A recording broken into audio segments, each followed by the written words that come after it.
राम नाम बिनु बिरथे जगी जन्मा, जो नर दुख में दुखी नहीं माने। गुरु नानक जी का जन्म 1469 ईस्वी में तलवंडी ग्राम जिला लाहौर में हुआ था, जो अब पाकिस्तान में है। आज इनका जन्म स्थान नानकाना साहब के नाम से जाना जाता है।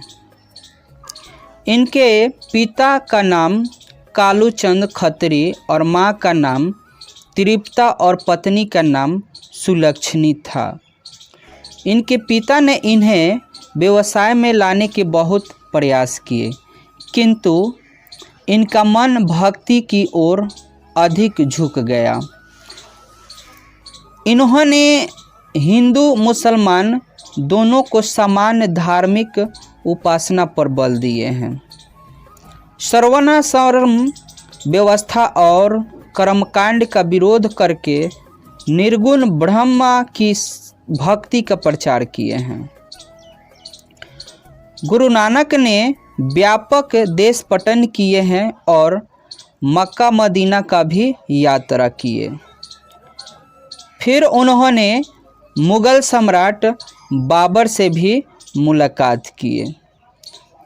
गुरु नानक ने सिख धर्म के स्थापना किए और वह पंजाबी के साथ साथ हिंदी में भी कविताएं लिखे। इनकी हिंदी में ब्रज भाषा और खड़ी बोली दोनों का मेल था। इनके भक्ति और विनय के पद बहुत मार्मिक है। इनके दोहे में जीवन के अनुभव उसी प्रकार गूँथे हैं जैसे कबीर की रचनाओं में हैं, लेकिन उन्होंने उलबटबासी शैली नहीं अपनाई। इनके उपदेश के अंतर्गत गुरु की महत्ता, संसार की क्षण भंगुरता, ब्रह्मा की सर्वशक्तिमता, नाम जप की महिमा है, ईश्वर की सर्वव्यापकता आदि बातें मिलती हैं। इनकी रचनाओं के संग्रह सिखों के 5वें गुरु अर्जुन देव ने सन 1604 ईस्वी में किया था, जो आज गुरु ग्रंथ साहब के नाम से प्रसिद्ध है। गुरु नानक की रचनाएं हैं जपूजी, आशा दीवार, रहीरास और सोहिला। सन 1539 ईस्वी में उन्होंने वाहे गुरु कहते हुए अपना प्राण त्याग दिए। निर्गुण निराकार ईश्वर के उपासक गुरु नानक हिंदी की निर्गुण भक्ति धारा के एक प्रमुख कवि हैं। पंजाबी मिश्रित ब्रज भाषा में रचित उनके पद सरल सच्चे हृदय की भक्ति भावनाओं में डूबे उद्गार है।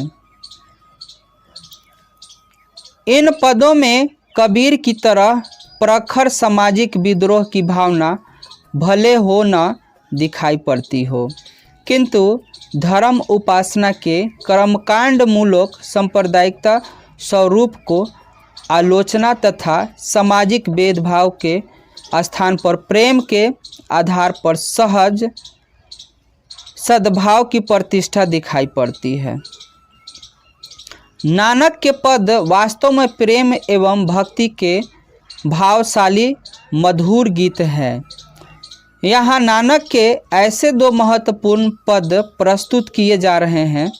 प्रथम पद बाहरी वेशभूषी पूजा पाठ और कर्मकांड के स्थान पर सरल सच्चे हृदय से राम नाम के कीर्तन पर बल दिया गया है, क्योंकि नाम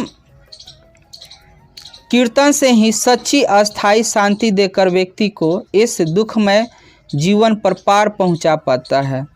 दूसरा पद में सुख दुख में एक समान उदासीन रहते हुए मानसिक निर्गुण से ऊपर उठकर अंतर निर्मलता हासिल करने पर जोर दिया गया है। संत कवि गुरु की कृपा प्राप्त कर इस पद में गोविंद से एकाकार होने की प्रेरणा देता है। इस पाठ में कबीर के 2 पद हैं। पहला पद में सच्चे हृदय से राम नाम का जप करना है और दूसरे पदों में सुख दुख में हमेशा एक समान रहने की सलाह दी गई है।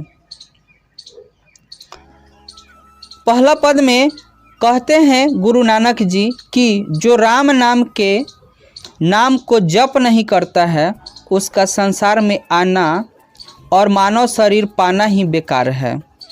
बिना कुछ बोले विष के पान करता है वो, तथा मोह माया में भटकता हुआ मर जाता है। राम का गुणगान न करके माया के जाल में फंस जाता है और सुबह शाम एवं तीनों समय भगवान के वंदना नहीं करता है तो यह मोह माया में ही उलझा ही रह जाता है। नानक लोगों से कहता है कि गुरु का भजन किए बिना व्यक्ति को संसार से मुक्ति नहीं मिल सकती है तथा सांसारिक माया जाल में उलझ कर रह जाना पड़ता है। अर्थात नानक का कहना है कि संसार असत्य है, सत्य केवल ईश्वर है। नानक आगे कहते हैं कि करमंडल दंडल शिखा गेरुआ वस्त्र धारण करके तीर्थ यात्रा पर जाता है लेकिन राम नाम का नाम नहीं जपता है तो ये सब व्यर्थ है। वे अपने को संत कहने के लिए जटा को मुकुट बनाकर शरीर में राख लगाकर वस्त्र की त्याग नग्न हो जाता है। संसार में जितने जीव जंतु हैं उन जीवों में जन्म लेते रहते हैं, इसलिए लेखक कहते हैं कि भगवान की कृपा को ध्यान में रखकर राम को घोल पी लीजिए ताकि माया रूपी संसार से मुक्ति मिल जाएगा।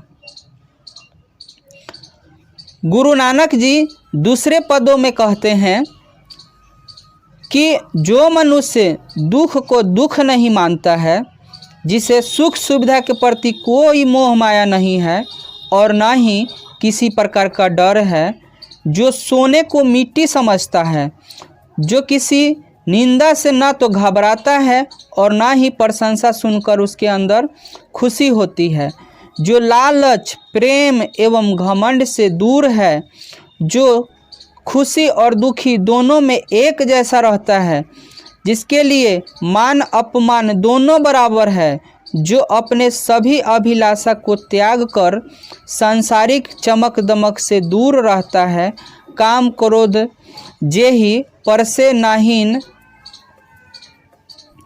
जिसने काम क्रोध को वश में कर लिया वैसे मनुष्य के हृदय में ईश्वर का निवास होता है। अर्थात जो मनुष्य प्रेम जलन मान अपमान सुख दुख निंदा बुराई हर स्थिति में एक जैसा रहता है, वैसे मनुष्य के हृदय में ईश्वर निवास करते हैं। गुरु नानक जी कहते हैं कि जिस मनुष्य पर ईश्वर की कृपा होती है वह सांसारिक चमक दमक से अपने आप मुक्ति पा जाता है। इसलिए नानक ईश्वर की चिंतन में लीन होकर उस प्रभु के साथ एकाकार हो गए, यानी आत्मा परमात्मा से मिल गई। जैसे पानी के साथ पानी मिलकर एकाकार हो जाता है।